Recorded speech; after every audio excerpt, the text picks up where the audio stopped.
Good morning विद्यार्थी मित्रांनो, आज आपण सराव चाचणी क्रमांक 5च्या अनुषंगाने जी चाचणी आपण दिली होती त्यामधील प्रश्नांची उत्तरे आणि स्पष्टीकरणे पाहणार आहोत. भाषा प्रश्न आपण या 10 प्रश्न दिले होते 20 गुणांसाठी. गणितासाठी पुन्हा 10 प्रश्न होते 20 गुणांसाठी आणि इंग्लिशसाठी 10 प्रश्न होते 20 गुणांसाठी. ठीक आहे, चला आपण सुरुवात करू. स्पष्टीकरणे आणि उत्तरे बघू. भाषा विभागामध्ये आपण उतारा दिला होता ज्यावर 5 प्रश्न होते आणि पर्याय दिलेले होते. आपण आधी उतारा वाचून घेऊ. पाण्याचे महत्त्व. पाणी हे जीवनासाठी अत्यंत महत्त्वाचे आहे. पृथ्वीवरील सर्व सजीवांना जगण्यासाठी पाण्याची आवश्यकता आहे. मानवी शरीराच्या जवळपास 70% भाग पाण्याने बनलेला आहे. पाण्याचा वापर आपण विविध कामांसाठी करतो. बघा इथं 70% भाग जो होता हा एक अंकाच्या स्वरूपात दिलेला होता, त्याकडे लक्ष देणं गरजेचं होतं. जसे की पाणी पिण्यासाठी, मग इथं पाण्याचे उपयोग दिलेले आहेत. अन्न शिजवण्यासाठी, स्वच्छतेसाठी व शेतीसाठी, म्हणजे असे एकंदर 4 ते 5 उपयोग दिलेत. पाण्याच्या अभावामुळे दुष्काळ पडतो आणि शेतीला हानी पोहोचते. पाण्याचे स्रोत मुख्यत्वे नद्या, तलाव, विहिरी आणि पाऊस आहेत. पाणी वाचविणे आणि ते योग्य पद्धतीने वापरणे हे आपले कर्तव्य आहे. आले लक्षात? यावरती आपण उतारा वाचला, समजावून घेतला असं आपण समजू. आता आपण त्यावरचे प्रश्न बघू. पहिला प्रश्न आहे, पृथ्वीवरील सर्व सजीवांना कशासाठी पाण्याची आवश्यकता आहे? तुम्ही जे प्रश्न दिलेत याची उत्तरे तुम्ही प्रश्नपत्रिकेच्या गुगल फॉर्ममध्ये टाकलेल्या मेल बॉक्समध्ये दिलेले असतील, त्यामुळे तुम्हाला त्याचा मेल आलेला असेल. तुमची उत्तरे तुमच्या मेलवर आलेली आहेत, तुम्ही ती चेक करू शकता. पृथ्वीवरील सर्व सजीवांना कशासाठी पाण्याची आवश्यकता आहे? जगण्यासाठी, आरामासाठी, खेळण्यासाठी, शिकण्यासाठी? नाही, जगण्यासाठी. पर्याय क्रमांक ए. ठीक आहे, उतार्यात सांगितले आहे की पृथ्वीवरील सर्व सजीवांना जगण्यासाठी पाण्याची आवश्यकता आहे. आले लक्षात? चला पुढचा प्रश्न बघू. दुसरा प्रश्न आहे, मानव शरीराच्या किती टक्के भाग पाण्याने बनलेला आहे? बघा आपण अंकाच्या स्वरूपात जी माहिती होती ती बघितली.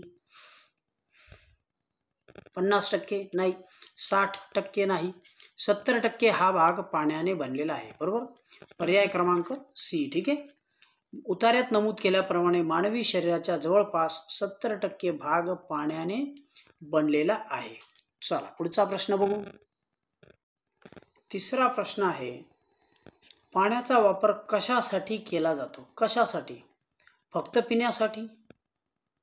फक्त पिण्यासाठी नाही, इतर बाबींसाठी सुद्धा केला जातो. ठीक आहे, फक्त अन्नासाठी नाही, हे पण बरोबर आहे, हे पण बरोबर आहे, पण फक्त नाही. फक्त स्वच्छतेसाठी नाही. ठीक आहे, म्हणजे हे अंशतः बरोबर आहे. पिण्यासाठी, अन्नासाठी, स्वच्छतेसाठी आणि शेतीसाठी. म्हणजे यातला सर्वोत्तम पर्याय कोणता आहे? पर्याय क्रमांक डी. आलंय लक्षात? बघा उतार्यात दिला आहे की पाण्याचा वापर पिण्यासाठी, अन्न शिजवण्यासाठी, स्वच्छतेसाठी आणि शेतीसाठी केला जातो. पुढचा प्रश्न बघू. चौथा प्रश्न, पाण्याचे स्रोत कोणते आहेत? नद्या, तलाव, विहिरी, पाऊस, वाळवंट, डोंगर, रस्ते, गाव, वने? नाही, नद्या, तलाव, विहिरी आणि पाऊस. ठीक आहे, म्हणजेच आपलं उत्तर आहे पर्याय क्रमांक ए. उतार्यात नमूद केलेले आहे की पाण्याचे स्रोत नद्या, तलाव, विहिरी, पाऊस आणि आहेत. ठीक आहे, चला पुढचा प्रश्न बघू. 5वा प्रश्न, बहुतांश मुलांचे उतार्यावरील जे प्रश्न आहेत, उतारा आणि त्यावरील प्रश्न, हे यांची उत्तरे योग्य आलेली आहेत. ठीक आहे, म्हणजे तुमचा भाषेचा या घटकाचा अभ्यास व्यवस्थित होत आहे. आपल्याला पाणी कसे वापरायला पाहिजे? वाया घालून? नाही. योग्य पद्धतीने? हो बरोबर आहे, योग्य पद्धतीनेच वापरायला हवे. फक्त स्वच्छतेसाठी नाही, फक्त पिण्यासाठी नाही. म्हणजेच पर्याय क्रमांक बी. उतार्यानुसार पाणी वाचविणे, ते योग्य पद्धतीने वापरणे हे आपले कर्तव्य आहे. 5 प्रश्न उतार्याचे संपल्यानंतर आपण 6वा प्रश्न कार्यात्मक व्याकरणावरती घेतला होता. ठीक आहे, यापुढचे कार्यात्मक व्याकरण आणि शब्दसंपत्ती यावर आधारित प्रश्न होते. तर यात आपण पाहत आहोत 6वा प्रश्न. पुढीलपैकी शुद्ध शब्दाच्या पर्याय क्रमांकाचे वर्तुळ रंगवा. बघा, शुद्ध शब्दाच्या पर्याय क्रमांक. गध हा शब्द असा नसून योग्य शब्द गंध असा असावा. म्हणजे हा अंगण, तर हा इथं अनुस्वार नसून इथं असावा अंगण, म्हणजे हा चुकीचा होता. अबरच्या ऐवजी अंबर असा शब्द होता, म्हणजे हाही चुकीचा होता. योग्य शब्द तिन्ही याला गंध असा लिहावा लागेल, अंगण असं येईल आणि अंबर. त्यामुळे दिलेल्या प्रश्नामध्ये जो पर्याय क्रमांक 4 होता तोच योग्य होता. स्पष्टीकरण. दिलेल्या 4ही शब्दांपैकी चिंच हाच शुद्ध शब्द आहे. आले लक्षात? काय होतंय, चिंच ज्यावेळी आपण उच्चार करतो त्यावेळी जो अनुस्वार आहे तो पहिल्या ची नंतर येतो. ठीक आहे, चला पुढचा प्रश्न बघू. 7वा प्रश्न आहे. पुढे दिलेल्या वाक्यप्रचाराचा योग्य अर्थाचा पर्याय निवडायचा आहे. म्हणजे आपल्याला 4 अर्थ दिलेत, त्यातला योग्य निवडायचा. हेळसांड करणे.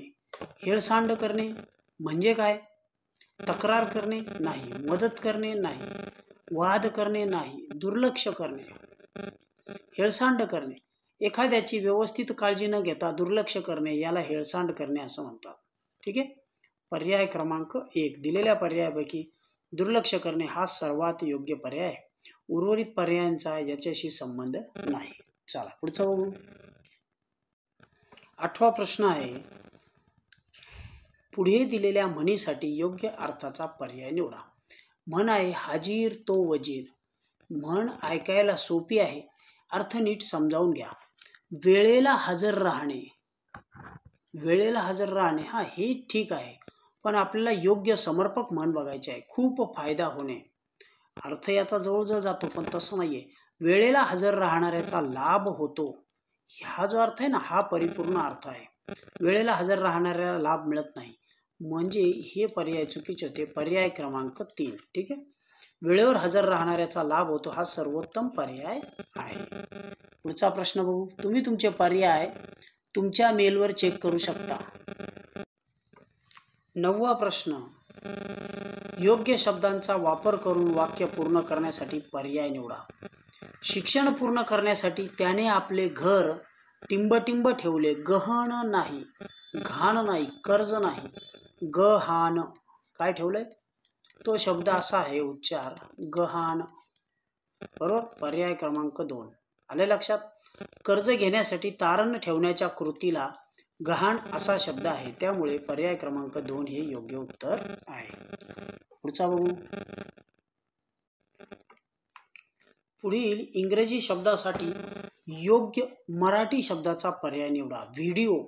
व्हिडिओ यासाठी मराठी शब्दाचा योग्य पर्याय कोणता? बघा बरं. चित्र ध्वनिक्षेपक. याचा अर्थ सांगतो. चित्र म्हणजे दिसणे, दिसण्याची क्रिया आहे. ध्वनी, ध्वनी म्हणजे आवाज, आवाज मोठा होणे, आणि क्षेपक म्हणजे ते आपल्याला दुरून क्षेपित करणे. बरोबर. याला व्हिडिओ असं म्हणतात. चित्र ध्वनी क्षेपक. ठीक आहे. नुसता पडदा नाही, नुसता ध्वनी नाही आणि दृष्टी नाही. पर्याय क्रमांक 2. व्हिडिओ या शब्दाचा मराठीतील सर्वात योग्य पर्याय आहे चित्रध्वनी क्षेपक. ठीक आहे. चला, भाषेचे 10 प्रश्न संपलेले आहेत. आपण आता गणिताकडे वळू. 11वा प्रश्न आहे. खालीलपैकी विधान, खालील विधानांपैकी योग्य विधान, अयोग्य विधान ओळखा. बघा, अयोग्य विधान आपल्याला ओळखायचे आहे. अयोग्य विधान व त्याचा पर्याय निवडा. मग आता पहिलं विधान वाचू. समसंख्येला 2 ने पूर्ण भाग जातो. यस, समसंख्येला 2 ने पूर्ण भाग जातो. होय, हे विधान योग्य आहे. विषम संख्येला 2 ने पूर्ण भाग जात नाही. होय, हे विधान सुद्धा योग्य आहे. विषम संख्येला 2 ने भागले असता बाकी 1 उरते. होय, हे विधान देखील योग्य आहे. म्हणजे 3 विधाने योग्य आहे. मग 2 समसंख्यांची बेरीज विषम संख्या येऊ शकते. असं होईल का? बघा बरं. 2 आणि 2 ची बेरीज काय येते? 4. 8 आणि 8 ची बेरीज काय येते? 16. विषम संख्या येतच नाही. म्हणजे चुकीचं उत्तर जे आहे अयोग्य. पर्याय क्रमांक 4. अयोग्य विधान कोणतं आहे? पर्याय क्रमांक 4. ठीक आहे. ओके. प्रश्न 12वा. खालीलपैकी अयोग्य जोडमूळ संख्या ओळखा. जोड आणि मूळ संख्या. बघा या शब्दामध्ये काय आहे? जोड म्हणजे ज्या जवळ आहेत आणि मूळ संख्या आहेत. ठीक आहे. जोड आणि मूळ. बघा यामध्ये जोडमूळ संख्या. पर्याय क्रमांक. अयोग्य जोडी ओळखायची आपल्याला. कोणती जोडी ओळखायची? अयोग्य.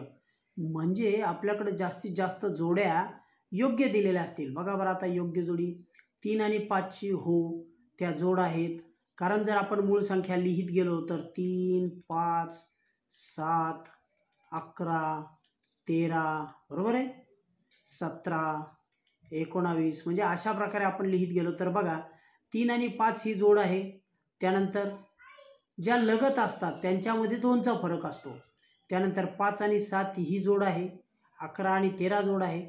मग आपल्याला अयोग्य जोडी सांगितल्यामुळे योग्य नसणारी जोडी 12 आणि 13 ही आहे. ठीक आहे. पर्याय क्रमांक 4 ही 2 जोडमूळ संख्यांमधला फरक 2 असतो. 12 व 13 मधील फरक मात्र 1 आहे. आले लक्षात? त्यामुळे ही अयोग्य जोडी आहे. ठीक आहे. चला पुढचं बघू. प्रश्न व्यवस्थित समजावून घ्या. बऱ्याच मुलांचा हा प्रश्न चुकलेला आहे. यामध्ये आपल्याला काय विचारलेलं आहे बघा. प्रश्न 13व्यामध्ये खालीलपैकी कोणती संख्या त्रिकोणी संख्या नाही? त्रिकोणी संख्या नाही. मुलांनी आहे अशाच प्रकारचं उत्तर बरंचसं लिहिलेलं आहे. यामध्ये बघा 3, 6 आपण त्रिकोणी संख्या लिहून काढू. 1, 3, 6, 10, 15, 21, 28 अशा प्रकारे त्रिकोणी संख्या आहेत. मग ही आहे, ही आहे, ही आहे. पण जी नाही ती मुलांना लिहायची होती. बरोबर. मग मुलांची यामध्ये गडबड झालेली आहे वाचण्यामध्ये. त्यांनी घाई केली. 14 ही त्रिकोणी संख्या नाही. ठीक आहे. आले लक्षात? चला पुढचा प्रश्न बघू.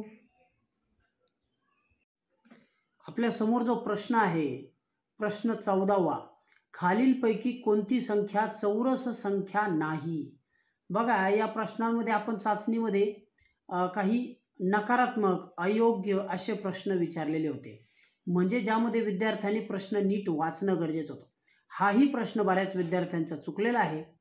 यामध्ये आपण आधी चौरस संख्या म्हणजे काय ते समजावून घेऊ. चौरस संख्या ही अशी संख्या असते जी आपल्याला चौकोनाच्या स्वरूपात चौरसाच्या स्वरूपात मांडता येते. बघा आता इथं आपण 9 टिंब घेतलेले आहेत आणि याचा आपल्याला बरोबर चौरस तयार करता येतो. ठीक आहे. या 9 टिंबांचा चौरस आपला तयार होतो. म्हणजे चौरस संख्या ही चौरसाच्या मांडणीत मांडता येते. बरोबर आहे. मग अशा प्रकारे न मांडता येणारी संख्या कोणती? ही चौरस संख्या आहे, ही चौरस संख्या आहे, ही चौरस संख्या आहे. पण 20 ही चौरस संख्या नाही. 20 जो आहे ना 20 ही चौरस संख्या नाही. आणखी एक मुद्दा आपल्याला असा समजून घेता येईल चौरस संख्येच्या बाबतीत. यात असं आहे ज्या वर्गसंख्या आहेत, ज्या पूर्ण वर्ग संख्या आहेत, पूर्ण वर्ग संख्या कोणत्या आहेत? 1, त्यानंतर 4, 9, 16, 25, 36, 49 पुढे अशाच प्रकारे ज्या वर्गसंख्या आहेत ना या सर्व वर्गसंख्या या चौरस संख्या आहेत. या चौरस संख्या आहेत. मग 20 मात्र वर्गसंख्या नाही. आले लक्षात? म्हणजे आपण ह्या चौरस संख्येच्या प्रश्नात 2 बाबी समजावून घेतल्या. पूर्ण वर्ग संख्या या चौरस संख्या असतात आणि 20 नाही. ठीक आहे. चला पुढे जाऊ. आपल्या समोर 15वा प्रश्न आहे. प्रश्न 15वा ही वजाबाकी होती. जर तुम्ही उभी मांडणी केली तरीही तुम्हाला ती जमेल आणि आडव्या मांडणीत सुद्धा जमेल. ठीक आहे. म्हणजे यामध्ये विद्यार्थ्यांची गणिती क्रियांवरील कमांड शोधली जाणार होती. आले लक्षात? बघा आडवी मांडणी केल्यानंतर आपल्या लक्षात येतं की इथं जो 6 आहे 6 लाखाचा, हे जे आहेत हे हजाराचे आहेत आणि हा लाखाचा आहे. इथं चिन्ह दिल्यानंतर बघा 3 हे शतक, हे तुमचे हजार आणि शेवटी लाख. या लाखामध्ये इथं 6 नसल्यामुळे हा 6 येणार होता. जर तुम्ही उत्तरांचे निरीक्षण करायला लागलात तर तुम्हाला ते आपोआप पर्यायातून समजेल. अजून काही काळ आपला सुरुवातीचा आहे. तुम्ही मांडणी करूनही सोडवत चला, पुढे पुढे तुम्हाला निरीक्षणावरनं उत्तरे आपोआप मिळतील. ठीक आहे. जर वजाबाकी केली, हे बघा इथं 500तून 400 गेले तर हा शून्य, इथं 100, हा 6तून 6 गेला, 5तून 5 गेला, इथं शेवटी 6,00,100. बरोबर. पर्याय क्रमांक 2 हे उत्तर येते. ठीक आहे. चला पुढे जाऊ. प्रश्न 16वा. 5,00,000 वजा 1,97,000. बरोबर. या वजाबाकीचे उत्तर किती? तुम्ही जर व्यवस्थित मांडणी केलीत, जर तुमची मांडणी अचूक असेल तर तुमचं उत्तर बरोबर लवकरात लवकर मिळेल. ठीक आहे. म्हणजे तुम्ही व्यवस्थित मांडणी करणं गरजेचं होतं. विद्यार्थ्यांची थोडीशी उत्तरामध्ये गफलत झालेली आहे. बघा इथं आपण असाही विचार करता येतो आपल्याला, इथं 3 आलेला आहे शेवटी. जर तुम्ही याला 100 गृहीत धरला, यातनं याला 100च्या रूपांतरित केला तर बरोबर इथं शेवटी तुमचा 3 येणार होता.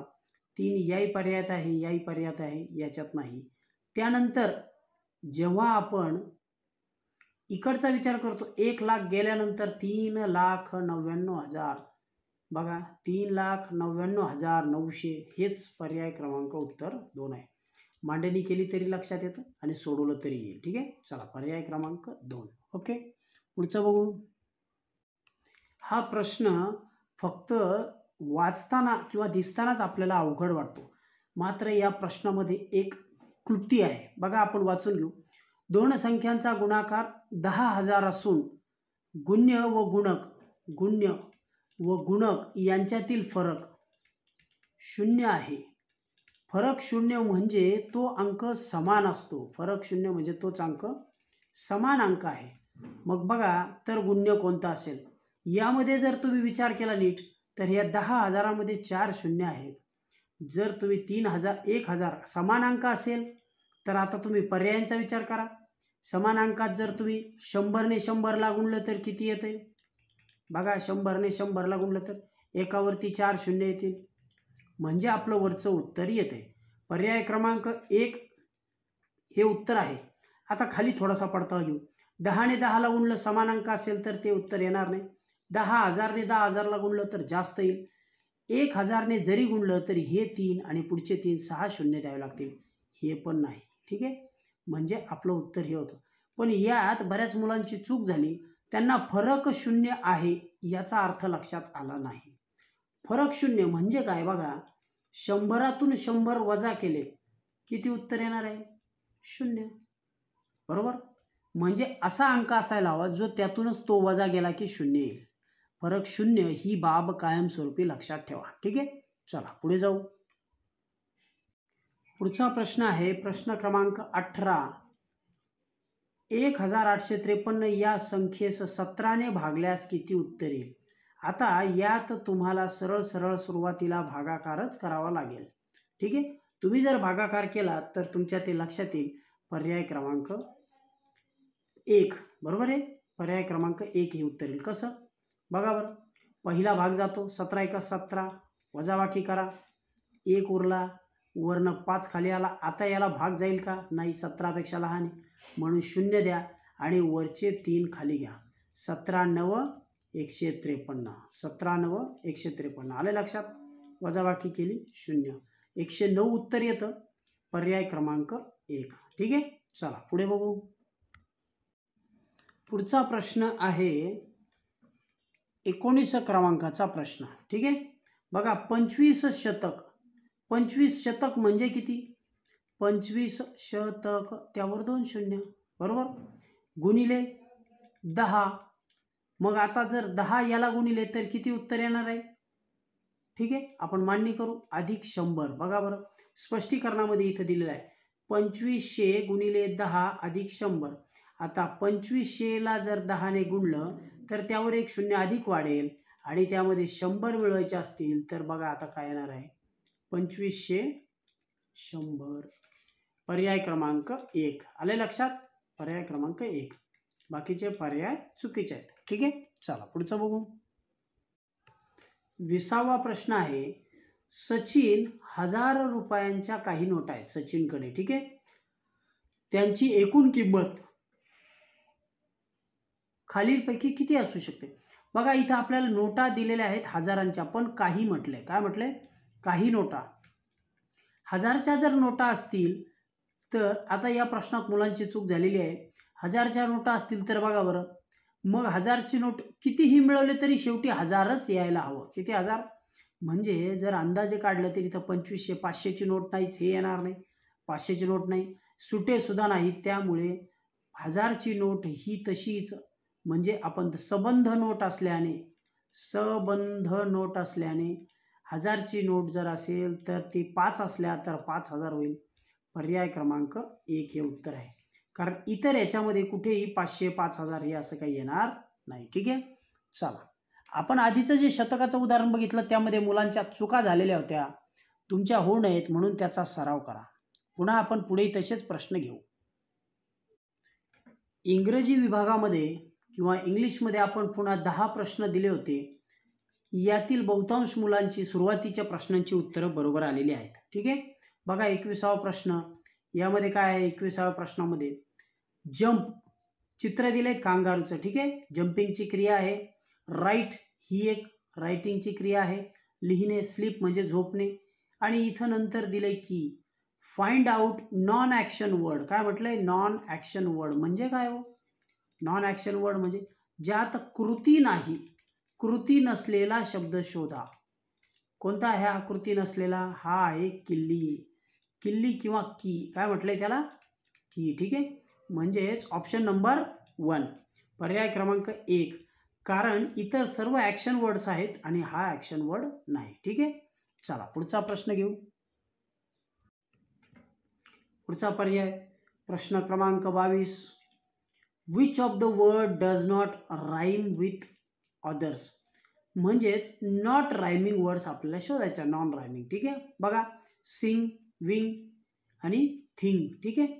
म्हणजे शेवटी ING इथे आहे, इथे आहे, पण इथं पिग आहे. हा जो नॉन रायमिंग वर्ड आहे हाच आहे तो. पिग म्हणजे डुक्कर. ओके. मग यामध्ये पर्याय क्रमांक 4, कारण बाकीच्या याच्यामध्ये सगळीकडे शेवटी रायमिंग वर्ड काय आहेत? ING. आणि इथं मात्र. ठीक आहे. आलंय लक्षात? चला पुढचं बघू. चूज द 23वा प्रश्न आहे. Choose the correct opposite word for easy. Easy या शब्दाला अपोजिट वर्ड निवडायचं आहे. मुलांना हे उत्तर सहज सापडलेलं आहे. अपोजिटच्या विरुद्ध सेम नाही, हार्ड नाही, लाईक नाही. अपोजिटच्या विरुद्ध आहे डिफिकल्ट. ओके. पर्याय क्रमांक 2. चला पुढे घेऊ. 24 नंबरचा प्रश्न आहे. बोल्ड या शब्दाचा विरुद्धार्थी शब्द निवडा. बोल्ड. बोल्ड म्हणजे धाडसी. बोल्ड म्हणजे काय? धाडसी. ठीक आहे. आणि त्याच्या उलट आहे टिमिड. टिमिड म्हणजे भित्रा. टिमिड म्हणजे काय? भित्रा. आपल्याला विरुद्धार्थी शब्द निवडायचा होता. पर्याय क्रमांक 2. कारण हे विरुद्धार्थी नाहीत, हे जवळजवळ समानार्थी आहेत. बोल्ड म्हणजे ब्रेव, स्ट्रॉंग, करेजियस अशा प्रकारे. पर्याय क्रमांक 2 टिमिड. उच्चार काय होतो? टिमिड. आले लक्षात? नवीन शब्द असेल तर लिहून घेत चला. 25वा प्रश्न. Which of the given word ends with G. Ends with म्हणजे ने शेवट होणारा, जीने शेवट होणारा, जीने शेवट होणारा शब्द. ठीक आहे. बघा आपल्याला बघायचं आहे. गोट शेवट होत नाही, सुरुवात होते. गोल्ड होत नाही. गेम हे सुरुवातीचे शब्द आहेत, हे चालणार नाहीत. शेवट होणारा शब्द फ्रॉग आहे. कोणता आहे? फ्रॉग. पर्याय क्रमांक 3. ठीक आहे. चला पुढचा बघू प्रश्न. प्रश्न क्रमांक आपल्या पुढे आहे 26. बघा how many small words can we make from there. आपल्याला एक शब्द दिलेला आहे देअर, आणि यापासून आपण किती स्मॉल वर्ड्स बनवू शकतो. वर्ड रजिस्टर नावाचा आपण व्हिडिओ आणि घटक घेतलेला आहे. बघा वर्ड रजिस्टर यामध्ये आणि फॉर्मेशन ऑफ स्मॉल वर्ड नावाचा जो घटक आहे त्यात सुद्धा आपण अशा प्रकारचे प्रश्न घेतलेले आहेत. तर यामध्ये पर्याय क्रमांक 1 आहे. पर्याय क्रमांक 1 बघा, यात आपल्याला 4 शब्द तयार करता येतात. पहिला शब्द आहे द, THE द. त्यानंतर आहे ही, नंतर HER हर, त्यानंतर HERE हेअर, बरोबर आहे. अशा प्रकारचे 4 अर्थपूर्ण शब्द तयार होतात. बरोबर. म्हणजे ज्यांना स्वतःचा अर्थ आहे याकडे लक्ष द्यायचं. मुलं काय करतात, जास्तीत जास्त शब्द तयार करण्याचा प्रयत्न करतात. तुम्ही असं काहीही घेऊन शब्द तयार होत नाही. त्यासाठी असे प्रश्न सोडवण्यासाठी सर्वात महत्त्वाची बाब ही आहे, तुमचा शब्दसंग्रह उत्तम असावा. आणि शब्दसंग्रह उत्तम असण्यासाठी तुम्ही नियमित रोज 10 ते 20 नवीन वर्ड्स अभ्यासायला हवेत. तुमची व्होकॅब्युलरी त्यामुळे बिल्डअप होईल. ठीक आहे. चला पुढचा प्रश्न बघू. पुढचा प्रश्न आहे 27वा. MEAT या शब्दाचा वापर करून किती अर्थपूर्ण शब्द तयार होतील. बघा, MEAT मीट म्हणजेच मांस किंवा मटण. ठीक आहे. मग यामधून किती अर्थपूर्ण शब्द तयार होतील, तर 5 अर्थपूर्ण शब्द तयार होतात. 5. तर आपण ती शब्द बघू. मी, EAT ईट, MAT मॅट, TEAM टीम आणि शेवटचा शब्द आहे ॲट म्हणजे कडे. ठीक आहे. टीम म्हणजे संघ, मी स्वतः, ईट आपण स्वतःबद्दल जेव्हा उल्लेख करतो तेव्हा इंग्रजीतून मी असं म्हणतो. ईट म्हणजे खाणे, मॅट म्हणजे चटई. पर्याय क्रमांक 4. ठीक आहे. 5 अर्थपूर्ण शब्द तयार होतील. पुन्हा यासाठी तुमचा शब्दसंग्रह उत्तम असायला हवा. शब्दसंग्रहाची तयारी करा. आपल्या समोर 28वा प्रश्न आहे. Which of the following is incorrect use of apostrophe. जे ॲपॉस्ट्रॉफीचं चिन्ह असतं अशा प्रकारचं, त्याचा अयोग्य वापर कुठे झालेला आहे. बघा, अयोग्य म्हणजे आधी ते वापरायचं कसं हे तुम्हाला लक्षात यायला हवं. हा प्रश्न बऱ्याच मुलांचा चुकलेला आहे.